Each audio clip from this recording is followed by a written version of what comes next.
This week I'm going to cover 1.1 Star Wars Origins, and then also I'll cover the movie notes for The Hidden Fortress. So let's start with the fact that Star Wars is not science fiction. I had to get that out of the way. So let me explain how and why this beloved, by some, many, collection of films and related media can be simultaneously set in space, have spaceships, blasters, droids, and aliens, have star in the title, and not be considered sci-fi.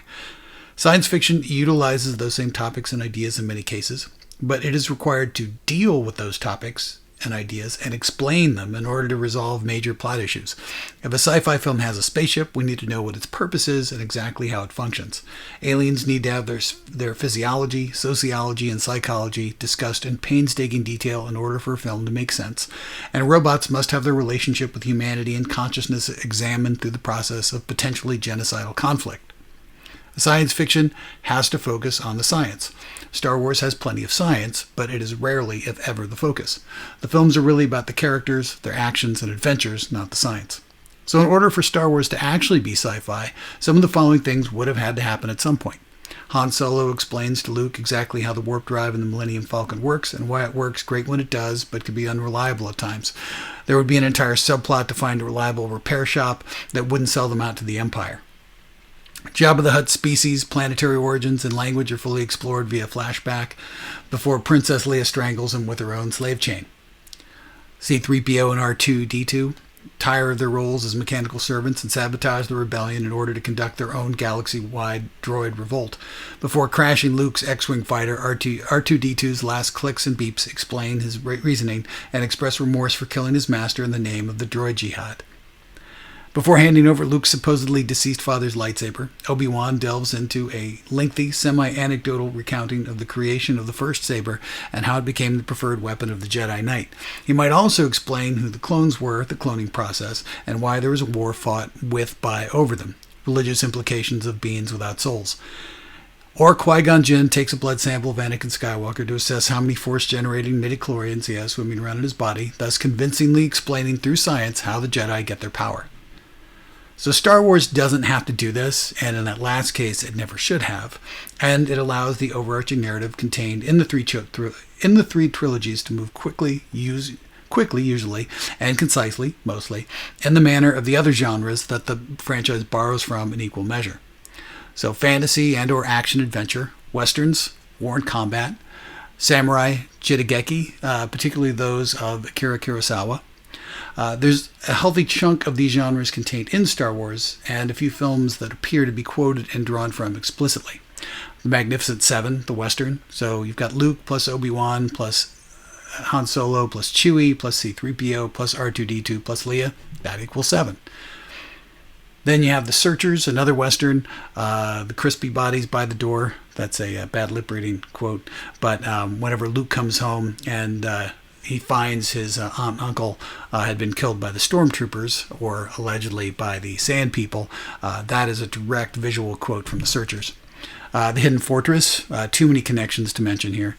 The Dam Busters war film, so the Death Star attack, it's almost verbatim in places if you were to watch the Dam Buster scene, which I think I provided it for you, and the similarity to the script in the Death Star attack are pretty extraordinary.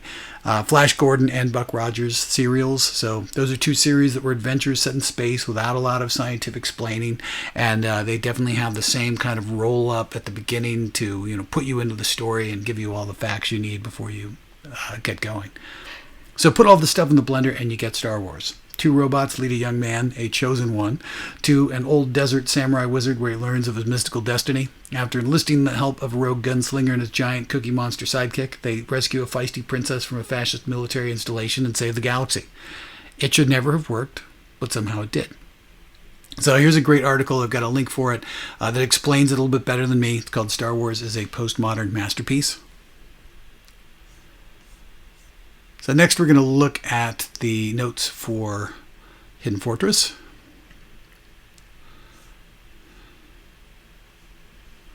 So it was made in 1958, directed by Akira Kurosawa and also co-written by him. So he was already an acclaimed director, particularly in America. The Japanese thought he was too Americanized, but in America we loved his films, especially after The Seven Samurai in 1954 and Rashomon in 1950. But this film was geared more towards the entertainment end of the spectrum and has not been as highly regarded by critics. So Kurosawa also did what he considered to be, popcorn entertainment films. This one, Sanjuro, which was the sequel to Yojimbo, definitely kind of fall into that category. It's best known for its similarity to Star Wars Episode 4, and particularly earlier versions of the script. You definitely see a lot more of the Hidden Fortress comparisons. They become a lot more legitimate if you read those. And also elements of Episode 1, The Phantom Menace, which also has some elements of Hidden Fortress as well. And that, of course, was drawn from some of the earlier notes and scripts of Star Wars. So part of the backstory that we didn't get in the first trilogy. So, synopsis: two peasant deserters seeking wartime fortune endure a series of misadventures before stumbling on a renegade general from a defeated clan attempting to escort his princess across enemy lines safely.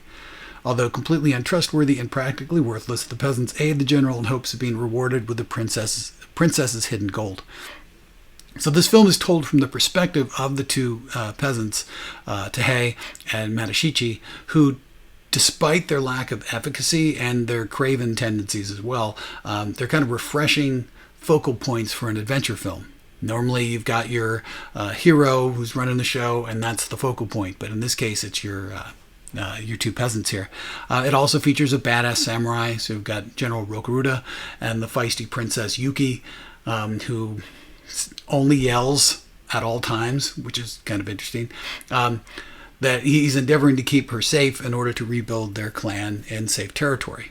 So alliances are formed and broken, swords are crossed, horses are ridden, and although it isn't set in space, Hidden Fortress contains a lot of congruities with the Star Wars films. So one thing I want to point out is this film is a little bit slow. It's a great film, but it's a little on the slow side. It's also in black and white, which I know can be very distancing for anyone, born after like 1980.